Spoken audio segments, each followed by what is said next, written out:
Alright, let's dive into something that's been buzzing in the study abroad world lately. The QS Best Student Cities Rankings for 2027. But before we get into the list, let me just say this isn't your typical ranking video.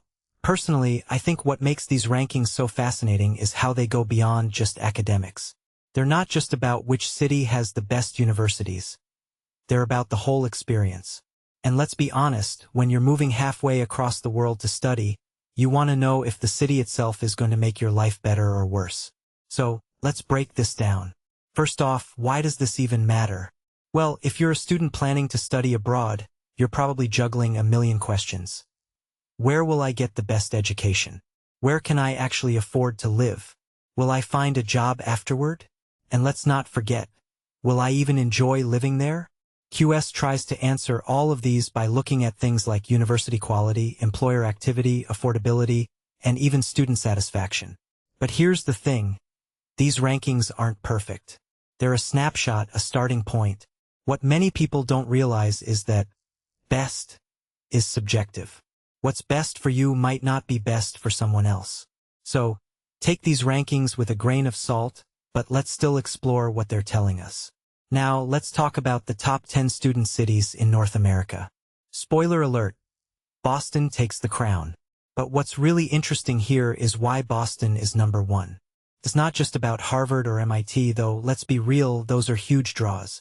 Boston scored insanely high in student view, which basically means students who are already there love it. That's a big deal. If you're going to spend 4 years somewhere, you want to know that the people who are already there are happy. But here's a detail I find fascinating. Boston's desirability score is only 73.4. That's not bad, but it's not the highest. So what does that mean? Maybe it's expensive, or maybe it's not as culturally vibrant as some other cities. This raises a deeper question. Do we prioritize student satisfaction over other factors like cost of living or nightlife? Personally, I think it's a balance, but it's something to think about. Next up, Montreal and Toronto. Canada's really holding its own here, isn't it? Montreal's student mix score is 90.8, which is impressive. What this really suggests is that Montreal is a melting pot of cultures, which can make for a richer, more diverse experience. Toronto, on the other hand, has a slightly higher employer activity score. If you take a step back and think about it, this makes sense. Toronto is Canada's financial hub. But here's where it gets interesting. Both cities have lower desirability scores compared to Boston. Why? Well, maybe it's the weather. Let's be honest, Canadian winters aren't for everyone. But in my opinion, the cultural and career opportunities in these cities more than make up for the cold. New York comes in fourth, and honestly, I'm a little surprised it's not higher. I mean, it's New York, but its student mix score is only 79.6. What many people don't realize is that New York can feel overwhelming if you're not used to big cities. It's fast-paced, expensive, and let's face it, a little chaotic. But what makes this really interesting is its employer activity score of 89.2. If you're studying business, finance, or the arts, New York is a goldmine. From my perspective, it's a city where you either thrive or feel swallowed up. There's no in-between.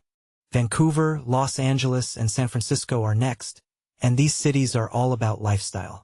Vancouver has the highest desirability score of any city in the top 5, which isn't surprising if you've ever seen pictures of it. Mountains, ocean, mild climate, it's basically a postcard.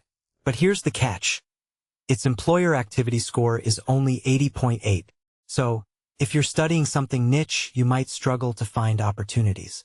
LA and San Francisco, on the other hand, are tech and entertainment hubs, but they're also insanely expensive. One thing that immediately stands out is how these cities cater to very specific types of students. If you're into tech or film, great. If not, you might feel left out. Chicago, Philadelphia, and Washington, D.C. round out the list, and honestly, I think these cities are underrated. Chicago's employer activity score is solid, and it's way more affordable than New York or San Francisco. Philadelphia has a lower student view score, but it's also one of the most historic cities in the U.S. And D.C.? Well, if you're into politics or international relations, it's a no-brainer. But what this really suggests is that these cities might not be as flashy, but they offer a lot of substance. Personally, I think they're worth a closer look. So what's the bigger takeaway here? These rankings are a great starting point, but they're not the whole story. If you're planning to study abroad, think about what you value most. Is it the quality of the universities, the job prospects, the cost of living, or maybe it's the vibe of the city itself? In my opinion, the best city for you is the one that aligns with your goals and personality. And honestly, that might not be the one at the top of the list. What do you guys think? Would you choose Boston over Montreal? Or maybe you're more of a Vancouver person?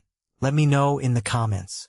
And if you're planning to study abroad, I hope this gave you some food for thought. Until next time, keep exploring.